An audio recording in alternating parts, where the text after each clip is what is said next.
सट्ट्यात हरला, त्यामुळे मानसिक तणावात गेला। तरुणानं वाशी खाडी पुलावरून उडी मारली आहे। पोलिसांकडून सध्या या तरुणाचा शोध सुरू आहे। तात्काळ पैसे कमावण्याचं स्वप्न पाहून क्रिकेट सामन्यांवर लावलेला सट्टा एका तरुणाच्या जीवावर बेतलाय। एका तरुणानं क्रिकेट सामन्यावर 60,000 रुपये लावले होते, मात्र हे सर्व 60,000 रुपये क्रिकेट सट्ट्यामध्ये हरल्यानं आई वडील ओरडतील या भीतीनं या तरुणानं पहिले घर सोडलं आणि त्यानंतर पुलावरून थेट खाडीत उडी मारली। या संदर्भात अधिक माहिती घेऊयात आमच्या प्रतिनिधी कविता लोखंडे यांच्याकडून। कविता, तरुणानं वाशी खाडी पुलावरून उडी मारली आहे, काय नेमकं प्रकरण?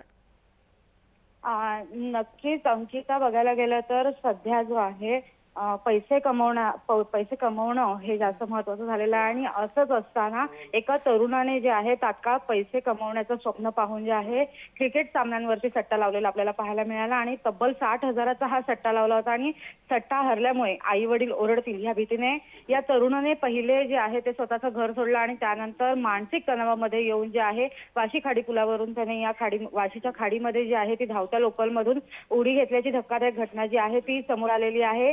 हा तरुण जो आहे हा नवीन पनवेल येथील रहिवासी असून त्याच्या नातेवाईकांच्या सहाय्याने मदतीने जे आहे ते जे आहे या तरुणाचा जो आहे तो बोटीच्या माध्यमातून वाशी खाडीमध्ये शोध घेताना आपल्याला पाहायला भेटतोय। अंकिता, निश्चित कविता, तुम्ही अशा जोडलेल्या आणखी एका बातमी संदर्भात तुमच्याकडून तपशील हवा आहे।